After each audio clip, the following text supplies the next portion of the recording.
Juvelyrė Eglė Čėjauskaitė Gintalė pristatė naują autorinių papuošalų kolekciją Apsisukimai. Ją apžiūrėjo ir mūsų kolegos. Įvairių žmonių asmeninių gyvenimų ir potyrių vingiai įamžinti 7-ojoje juvelyrės Eglės Čėjauskaitės Gintalės kolekcijoje Apsisukimai. Ratas – viena tobuliausių ir universaliausių geometrinių formų, pagrindinis kolekcijos motyvas. Pirmieji kolekcijos eskizai gimė Filharmonijos salėje, besiklausant klasikinės muzikos. Juvelyrė pasakoja, kad tuomet ranka pati pradėjusi piešti linijas, kurios pirmiausia atsirado grafikos darbuose, vėliau ir juvelyrikoje. Atrodo, kad visas pasaulis sukasi ratu ir visa, kas jame mūsų mintis, nuo pat gimimo iki mirties, atrodo, viskas sukasi ratu. Jis kiekvienas yra išliestas, išjaustas, kiekvienas turi atskiras linijas, atskirą ritmą, kažkokius savo ženklus, segmentus. Ir visą tai kažkaip bandžiau atrasti, vėlgi susideda į ratą ir tam rate kiekvienas tas segmentas yra kažkokio tai gyvenimo etapas. Visi kolekcijos darbai panašūs, kiekviename jų galima rasti pasikartojančių motyvų. Tačiau jie pasakoja skirtingas istorijas, atskleidžia įvairias gyvenimo prasmes. Šį kartą Eglė Čėjauskaitė Gintalė stebina papuošalų formomis, medžiagų deriniais. Papuošalams naudojo ne tik metalus ir brangiuosius akmenis, jos darbuose galima aptikti ir koralų, žmonių plaukų.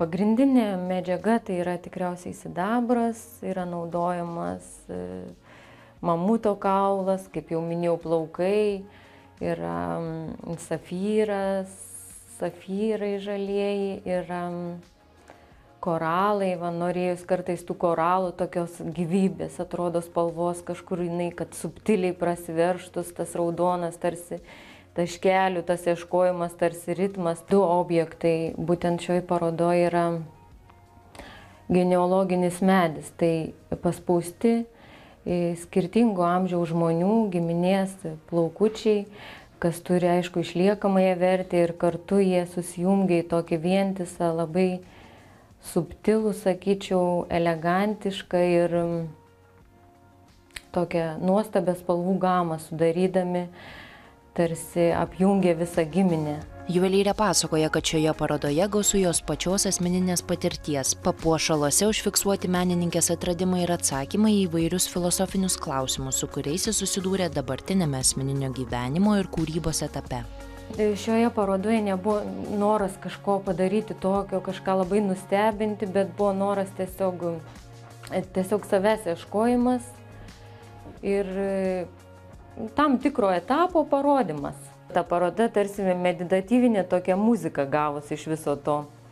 Tas ritmas, vėl kažkoks tai daiktas atsirandantis, pliusas, minusas kažką reiškiantis. Eglės Čėjauskaitės Gintalės darbai preciziški ir subtilūs, rafinuoti ir profesionalūs, kalbantis apie atradimus vykstančius tuo met, kai ribas nusistatai pats. Kolekcija Apsisukimai eksponuojama Vilniuje iki vasario 1 dienos.